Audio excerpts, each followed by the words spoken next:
구약성경 사사기 8장 22절부터 35절까지의 말씀. 제가 한 절, 여러분 한 절, 끝절은 같이 읽도록 하겠습니다. 그때에 이스라엘 사람들이 기드온에게 이르되 당신이 우리를 미디안의 손에서 구원하셨으니 당신과 당신의 아들과 당신의 손자가 우리를 다스리소서 하는지라. 기드온이 그들에게 이르되 내가 너희를 다스리지 아니하겠고 나의 아들도 너희를 다스리지 아니할 것이요 여호와께서 너희를 다스리시리라 하니라. 기드온이 또 그들에게 이르되 내가 너희에게 요청할 일이 있으니 너희는 각기 탈취한 귀고리를 내게 줄지니라 하였으니 이는 그들이 이스마엘 사람들이므로 금 귀고리가 있었음이라. 우리가 대답하되 우리가 즐거이 드리리라 하고 겉옷을 펴고 각기 탈취한 귀고리를 그 가운데에 던지니 기드온이 요청한 금 귀고리의 무게가 금 1700 세겔이요 그 위에 또 초승달 장식들과 패물과 미디안 왕들이 입었던 자색 의복과 또 그 외에 그들의 낙타무게 둘렀던 사슬이 있었더라. 기드온이 그 금으로 에봇 하나를 만들어 자기의 성읍 오브라에 두었더니 온 이스라엘이 그것을 운남하게 위함으로 그것이 기드온과 그의 집의 의무가 되니라. 미디안이 이스라엘 자손 앞에 복종하여 다시는 그 모래를 들지 못하였으므로 기드온이 사는 40년 동안 그 땅이 평온하였더라. 요아스의 아들 여룹바알이 돌아와서 자기 집에 거주하였는데 기드온이 아내가 마름으로 그의 몸에서 낳은 아들이 70명이었고 세겜에 있는 그의 첩도 아들을 낳았으므로 그 이름을 아비멜렉이라 하였더라. 요아스의 아들 기드온이 나이가 많아 죽음에 아비에셀 사람이 오브라에 있는 그의 아버지 요아스의 묘실에 장사되었더라. 기드온이 이미 죽음에 이스라엘 자손이 돌아서서 바알들을 따라가 은혜하였으며 또 바알 브릿을 자신의 신으로 삼았고 이스라엘 자손이 주위의 모든 원수들의 손에서 자기들을 건져내신 여호와 자기들의 하나님을 기억하지 아니하며 또 여룹바알이라 하는 기드온이 이스라엘에 베푼 모든 은혜를 따라 그의 집을 후대하지도 아니하였더라. 아멘. 할렐루야. 네, 오늘 이 시간에도 주님의 은총이 충만하시길 주님의 이름으로 축복합니다. 네, 함께 하겠습니다. 자, 두 손 들고 부르 떨면서 건너가 차지하자. 네, 할렐루야. 네, 그런 은혜가 있으셔서 여러분의 삶의 지형이 날마다 넓어지시기를 주님으로 축복합니다. 오늘 제목이 뭐예요? 네, 제목을 뭘로 정말 고민 많이 했어요. 뭐냐다가 이 본문의 내용이 기드온과 이스라엘 백성들의 잘못된 신앙을 보여주고 있기 때문에 그리스도인의 영성 생활이라는 제목으로 정했습니다. 잠깐 이 그리스도 영성 생활이 뭔지를 말씀드리면 한마디로 말하면 그리스도의 마음을 품는 겁니다. 어떤 거라고요? 예, 그리스도의 마음을 품는 거, 예수님의 마음을 갖는 거. 그게 우리 예수 믿는 사람들의 영성 생활입니다. 예, 사도 바울이 빌립보서 2장 5절에 보면은 너희 안에 이 마음을 품으라 곧 그리스도의 예수의 마음이니라고 합니다.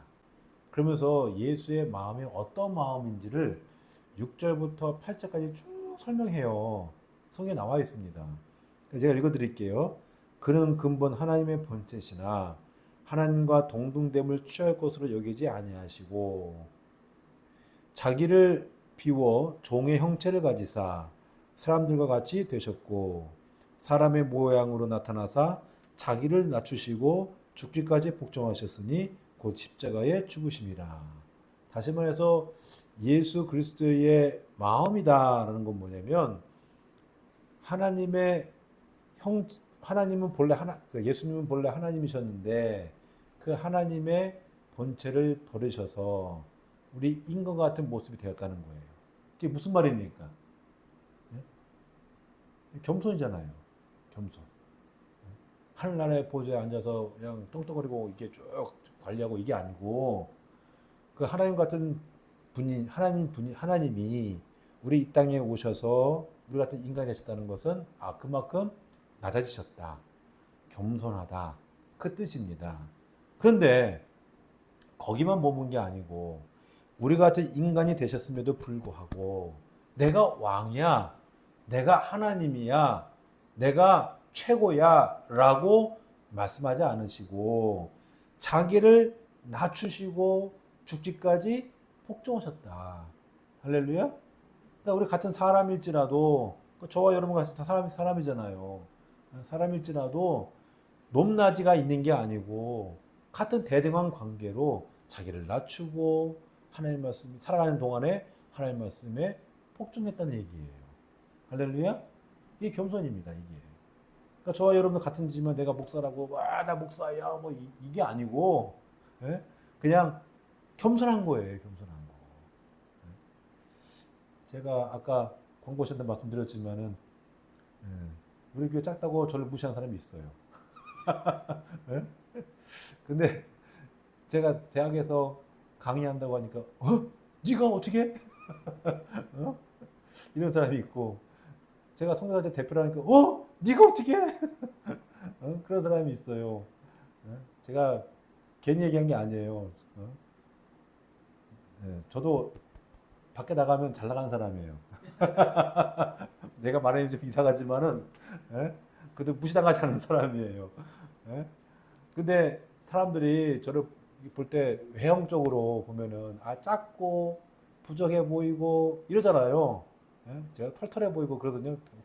어제 다 권사님도 지금 보셨지만 제가 있는 거 털털해 보이잖아요. 뭐 동네 아저씨 같고 뭐 이렇게 아무것도 없는 사람 같고 없긴 없어요.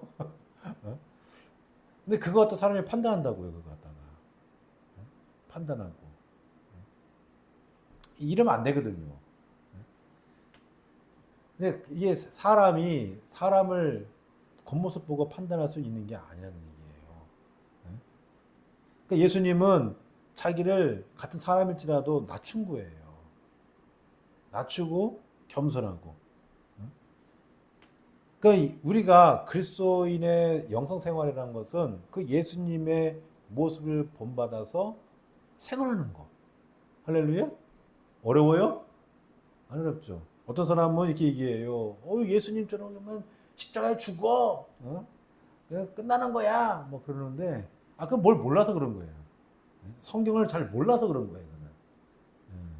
제가 성경은, 잠깐만, 이게, 몇 초만 얘기할게요. 몇 초만. 성경은 이 복음서나 바울서신이나 요한복음 다 얘기하는 거는 뭐냐면 그들이 갖고 있는 신앙 고백이에요. 실질적인 예수의 모습이 아니라고요. 그 고백의 모습인데 우리 사람들은 쉽게 생각할 때 그 예수님의 실제 모습이구나 하고서 그렇게 살려고 노력한단 말이에요. 그게 아니에요. 그게. 그런 모습이 절대 아니에요. 그렇기 때문에 예수님의 마음이라는 것은 예수님이 그렇게 이 사람들의 고백으로 이렇게 한 것처럼 우리도 예수님에 대한 마음을 갖고 겸손하고 신실하고 또 하나님의 말씀에 순종해 살아간다는 거예요. 할렐루야? 이게 영성 생활이에요. 이것을 보건대 그리스도의 마음이란 개체적인 마음이 아니라 통합적인 우주의 마음이라는 것을 알 수 있습니다. 우주의 마음에서 뭐 이상하게 깔아나 이게 아니고요. 우주의 마음인 그리스도 예수의 마음을 가지라는 얘기예요. 통합적으로 가지라는 얘기입니다. 인간 자신의 힘이 아닌 또 다른 힘을 가지고 살아갈 수 있다는 얘기입니다. 할렐루야. 그렇게 되면 인간 스스로 할 수 있는 일 그 이상을 하게 됩니다. 그 이상의 일을 하게 돼요. 처음에는 작은 구제의 일을 하다가 후에는 누구도 감당할 수 없는 구제의 일을 하게 됩니다. 꼭 이것은 구제에만 해당되지 않습니다. 정의 실현도 마찬가지고요. 정신세계 재편 등 다양한 분야에서도 그 일을 할 수 있습니다. 제가 선교단체 대표라고 하잖아요. 저도 일을 하려는 일도 몰랐어요. 그냥 조그맣게 도와주다가 어떻게 장로님 만나가지고 장로님이 우리 하시다 해가지고 해서 만든 건데 근데 이게 일이 점점 커져 이게 나도 모르게 이건 내가 할 수 있는 일이 아니에요. 그 장로님도 마찬가지로 똑같은 고백이 아니라 뭐냐면 자신이 할 수 있는 게 아니에요. 근데 저도 할 수 있는 게 아니에요. 이게 그리스도의 역사가 하는 거예요. 이게. 여러분도 마찬가지잖아요. 내가 할 수 있는 일이 별로 없어요.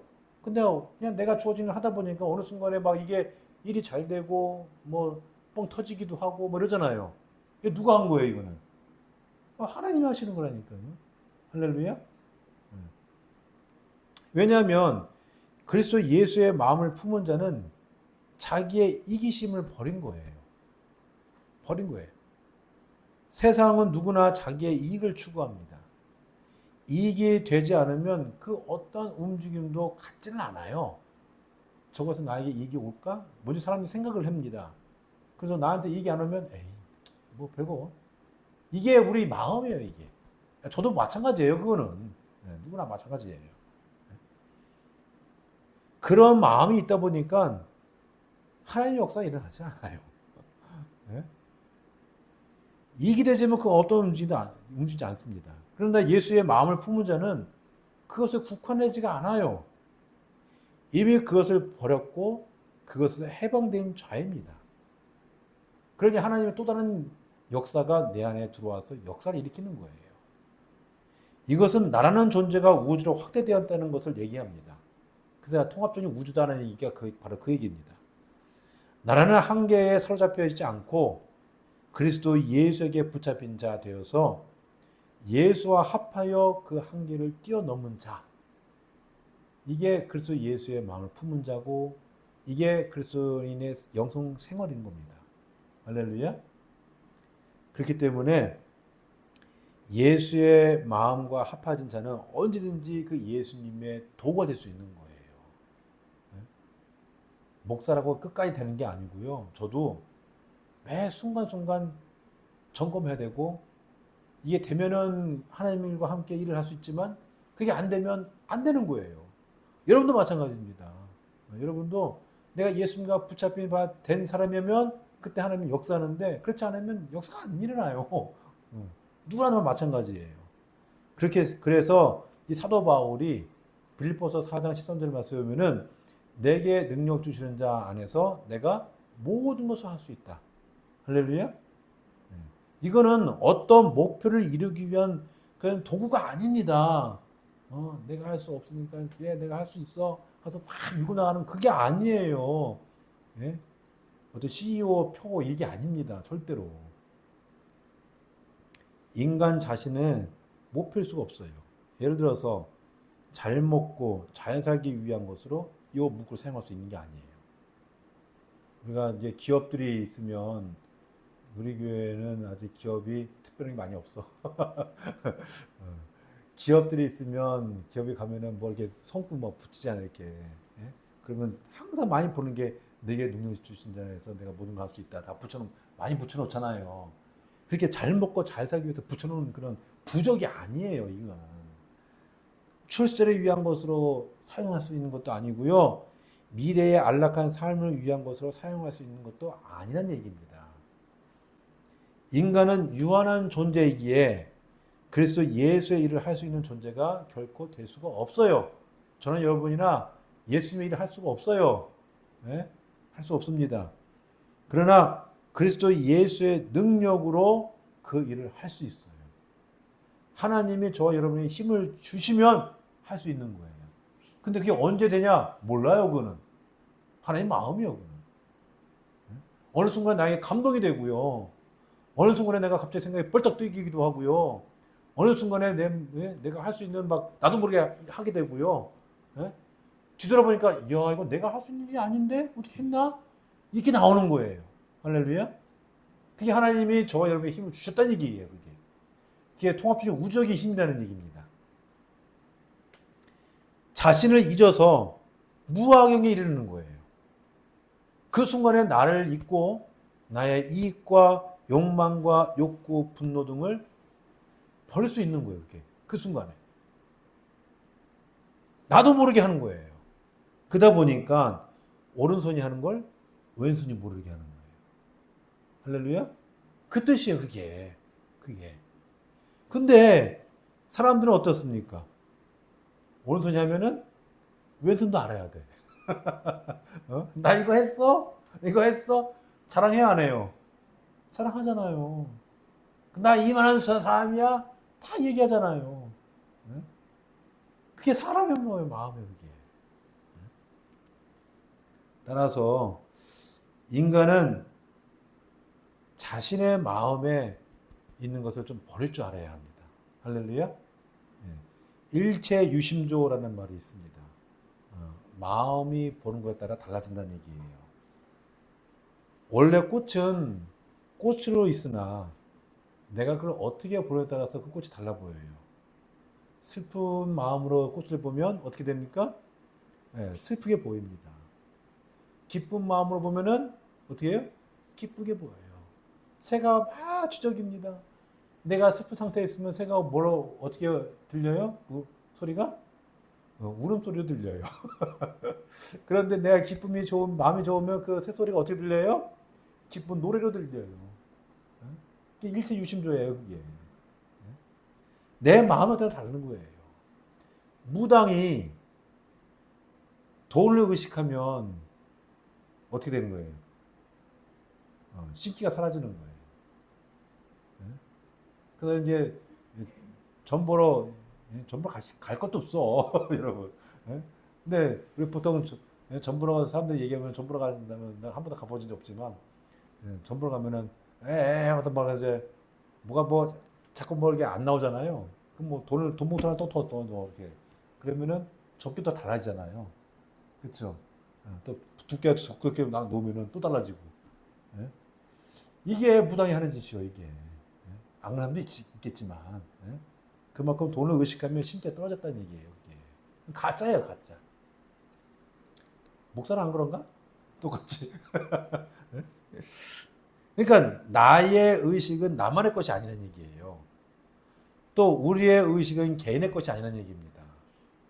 우리는 그리스도의 마음을 가져서 우주의 마음과 합해서 내게 능력 주시는 자 안에서 모든 것을 할 수 있는 은혜 받은 존재라는 얘기입니다. 할렐루야. 그러니까 그런 나의 욕심, 이기심, 분노를 버리고 일을 해야 한다는 얘기예요. 그러다 보면 나도 모르게 어마어마한 일을 하는 거예요. 그런데 우리는 그러한 것을 잊고 살아갑니다. 하나님이 하신 것을 자신이 했다고 하고요. 오른손이 한 것을 왼손도 알아야 되고요. 섬기기보다는 지배하려 하기도 하고요. 이게 다 인간의 마음이에요. 오늘 우리 기도원 보고 있는데 기도원이 딱 그 인간입니다. 우리 기도를 너무 좋게 보고 있는데 아니에요. 기도원이 딱 그 인간이에요. 기도원이 하나님의 도우심으로 미디안과의 전투에서 승리했습니다. 기도원이 한 것이라곤 300명 용사와 함께 횃불을 들고 항아리를 깨치고 와! 한 것밖에 없어요. 그 이상 한 게 없어요. 미디안의 두 왕 세바와 살분나를 죽인 사람은 기도원이 아닙니다. 300명이 아니에요. 전혀 다른 사람. 에브라임 지파가 와가지고 그 두 왕을 죽인 거예요. 무슨 말이냐면 기드온이 실질적으로 한 것은 없던 얘기입니다. 없어요. 그런데 그가 무슨 대단한 존재라고. 개선 장군처럼 입성할 때 사람들이 그를 왕으로 추대하려고 합니다. 야, 이거 기가 막히죠? 여러분도 그런 사람이 있어요, 없어요? 주변에. 아무것도 한 거 없는데, 내가 했다고 해서 막 사람들이 박수 받고 있어요, 없어요? 있죠. 그런 사람 보면 어떻게 해요? 뒷골 땡기죠, 막. 한 대 확 부스러져 주십시오. 그런 사람이 있어요. 이게 기도원이에요, 이게. 기도원이에요. 자, 이게 성경에 나와요. 자, 22절 한번 읽어볼까요? 시작. 그때에 이스라엘 사람들이 기도원에게 이르되 당신을 우리를 미디안 손에서 구원하셨으니 당신과 당신의 아들과 당신의 손자가 우리를 다스리소서 하는지라. 자, 당신이 우리를 미디안 손에서 구원하였다? 야, 이거 완전히 웃긴 거잖아요. 몰이한 거예요, 몰이. 몰이한 겁니다. 사실 기도원이 한 거 하나도 없어요. 그런데 당신과 당신의 아들과 당신의 손자가 우리를 다스리소서. 이게 무슨 얘기입니까? 왕이 되달라는 얘기잖아요. 예? 왕이 되달라. 야, 어떻게 이런 말 나올까? 그렇죠? 예? 자, 근데 사람들이 이 말에 기도원이 딱 거절을 합니다. 이 3절에 나와요. 다스리지 아니하겠고 거절합니다.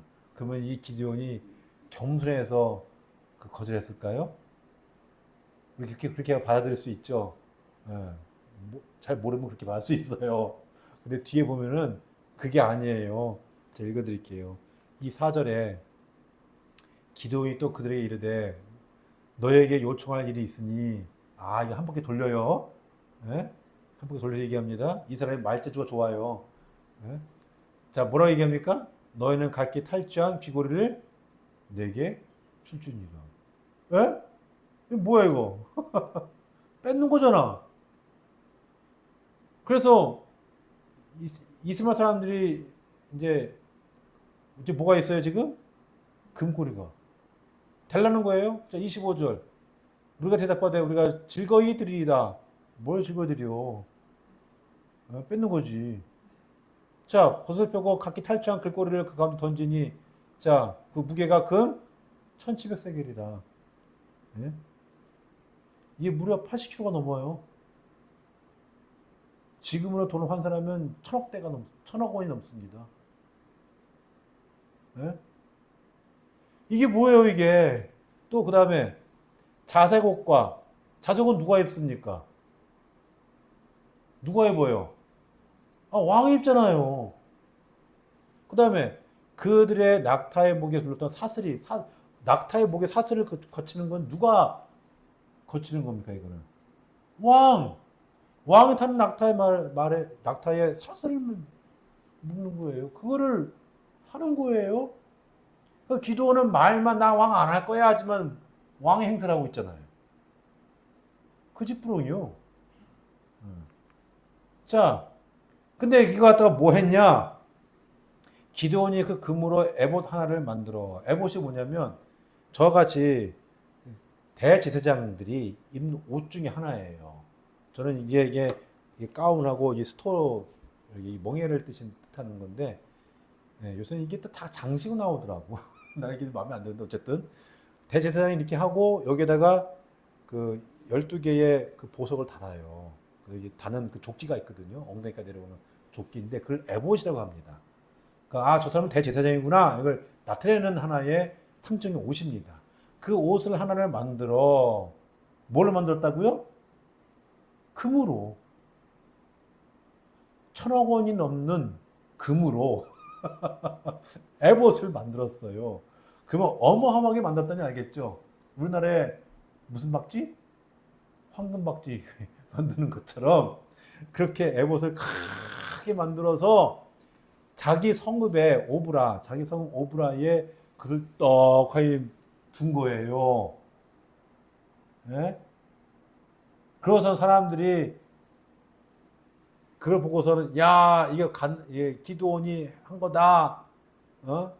이걸 통해서 이게 하나님이 역사하셨다라고 해서 이걸 세운 거예요, 이게. 그걸 보고 우리는 뭐라고 얘기해요? 우상.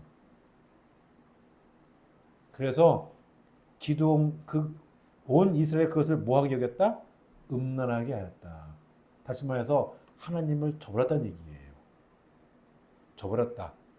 그래서 기드온과 그의 집에 뭐가 되었다? 올무가 되었다. 이스라엘 백성들이 애굽에서 나올 때 시내에서 머무르고 있는데 모세가 시내에서 올라와서 안 내려와요. 그러니까 이스라엘 백성들이 뭐 합니까? 아론을 통해서 그렇죠. 우상을 만들어요. 금송아지. 이게 너희를 이끌어낸 하나님이다. 이것뿐만 아니고 이스라엘의 첫 번째 왕 사울이 아말렉과의 전투에서 이기니까 그걸 자기 공로로 세워서 기념비를 세워요. 똑같은 거잖아요, 지금. 똑같은 거잖아요. 그래서 사울은 하나님으로부터 버림을 받아요. 그 다윗이 세워지는 거예요. 똑같은 거예요. 기돈이 이걸 통해서 버림을 받습니다. 그가 왕처럼 행동한 것은 이것에 머물지 않아요. 아내를 참으로 많이 두었습니다. 얼마나 많이 두었는지 모르겠는데 아들이 무려 70명이에요. 아들이 몇 명? 70. 정확히 말하면 71명입니다. 자, 30절. 한번 읽어볼까요? 자, 시작. 기드온이 아내가 많으므로 그의 몸에서 낳은 아들이 몇 명? 70명이었고 그 다음에 중요한 사람 나옵니다. 자, 누구라고요? 세겜에 있는 그의 첩도 아들로 낳았는데 그 이름을 아비멜렉. 그러면 아들이 몇 명이에요? 71. 71고 세겜에 있는 그의 첩도, 세겜은 이방인입니다. 외국인이에요. 외국인 아내를 얻은 거예요. 근데 그 아들이 이름이 뭐라고요? 아비멜렉. 이 사람이 독재를 합니다. 나중에. 예.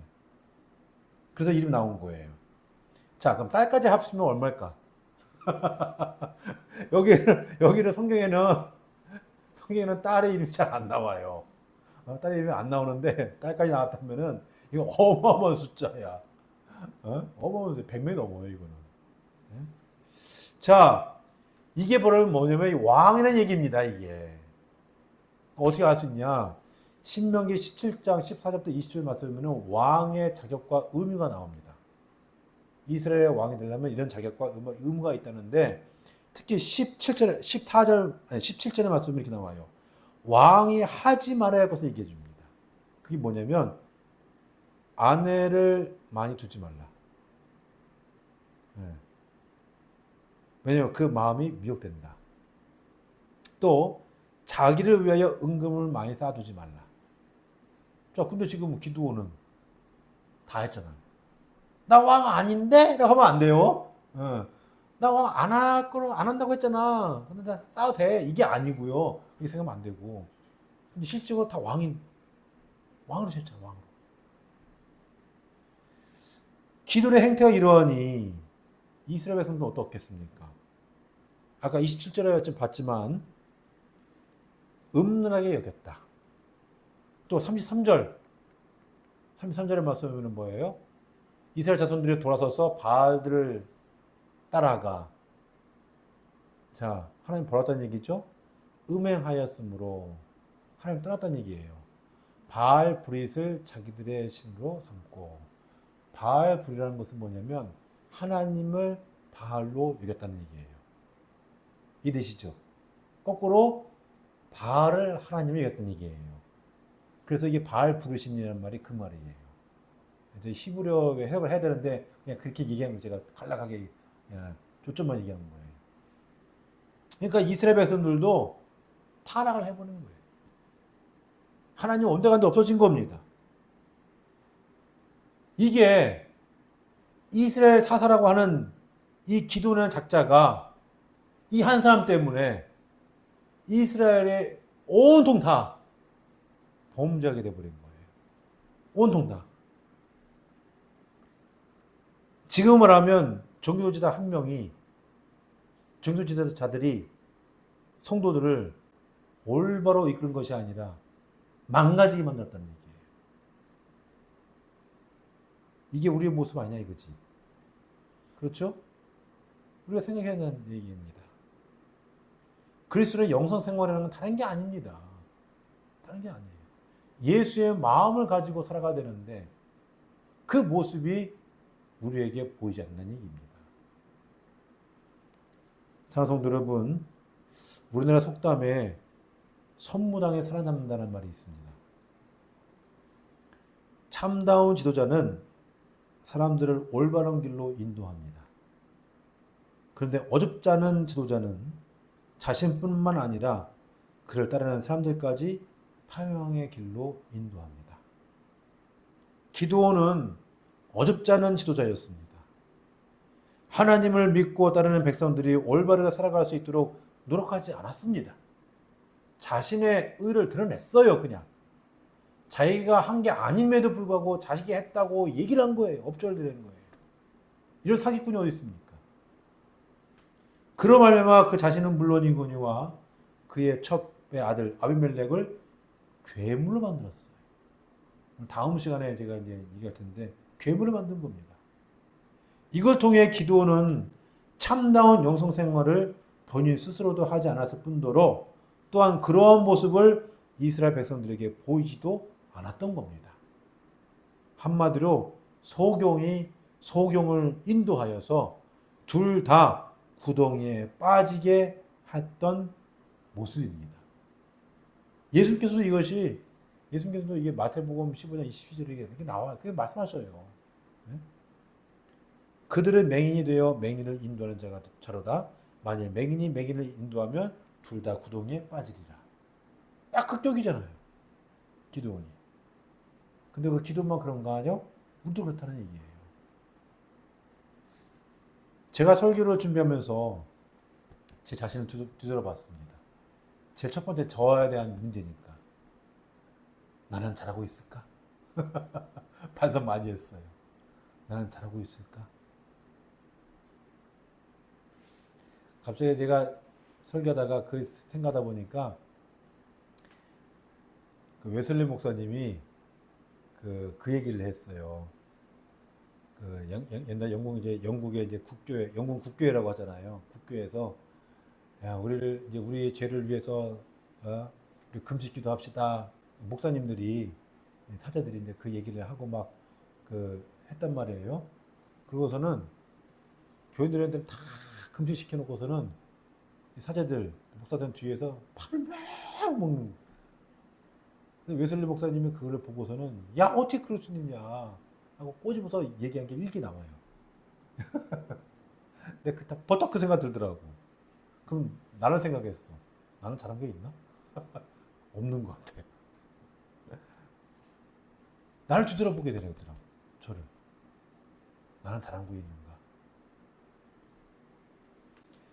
그리스도인의 영성 생활이라는 것은 단지 교회 열심히 나와서 열심히 일하는 건 말하지 않습니다.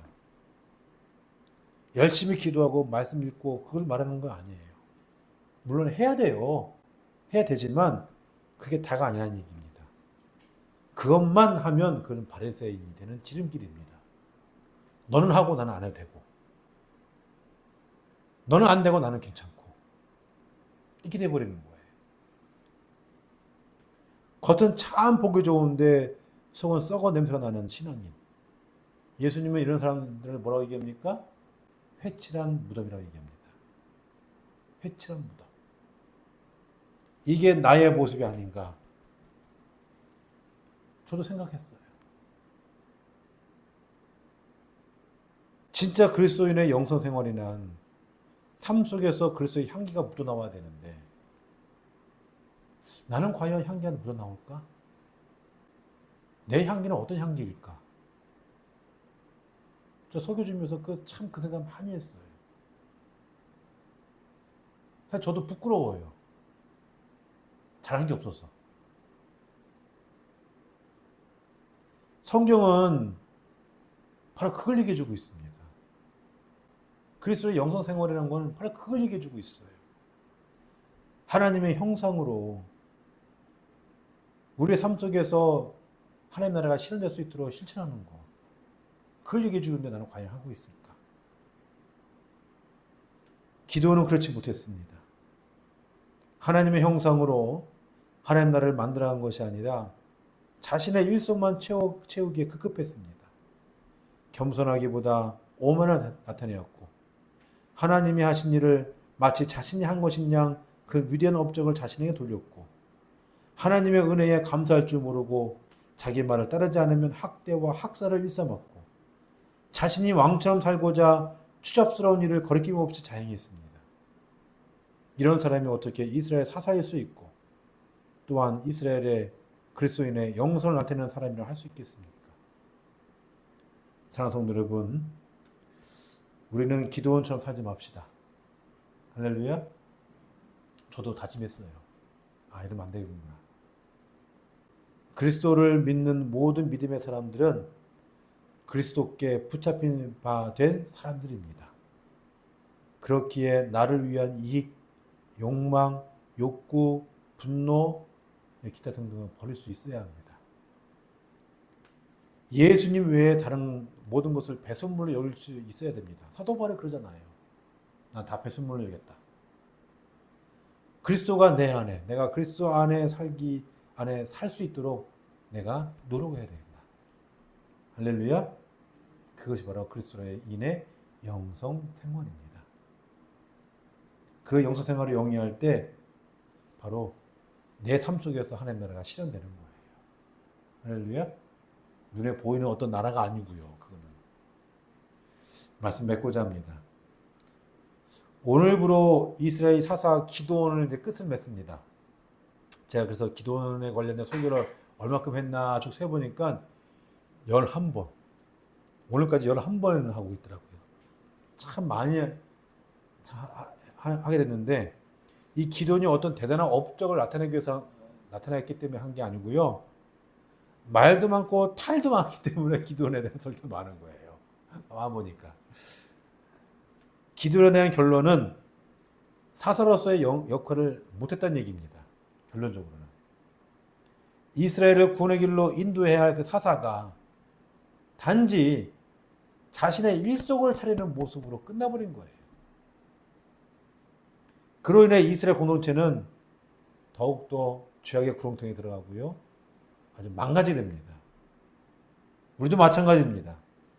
종교 지도자, 그리고 그리스도인이라는 사람들이 어떤 모습으로 살아가냐에 따라서 달라집니다. 사회가 달라지고요. 가정이 달라지고요. 자녀가 달라지고요. 내 모습이 달라지는 거예요. 이것은 꼭 종교 지도자와 그리스도인에게만 해당되는 것이 아닙니다. 일반인도 마찬가지입니다. 성경은 꼭 하나님을 믿는 사람들만 보는 것이 아니라 모든 사람들이 보는 겁니다. 중요한 것은 그 성경을 통해 나는 어떠한가를 뒤돌아봐야 되는 거예요. 그러니까 교양으로 있는 성경이 아니에요. 그거는. 나는 어떤가? 나는 하나님의 형상으로 살고 있는가? 나는 하나님 나라를 만들고 가고 있는가? 그 생각하면서 실천에 옮겨질 때만 그리스도의 영성 생활을 올바로 할 수 있는 겁니다. 바라기는 그런 여러분 되시기를 주님의 이름으로 축복합니다.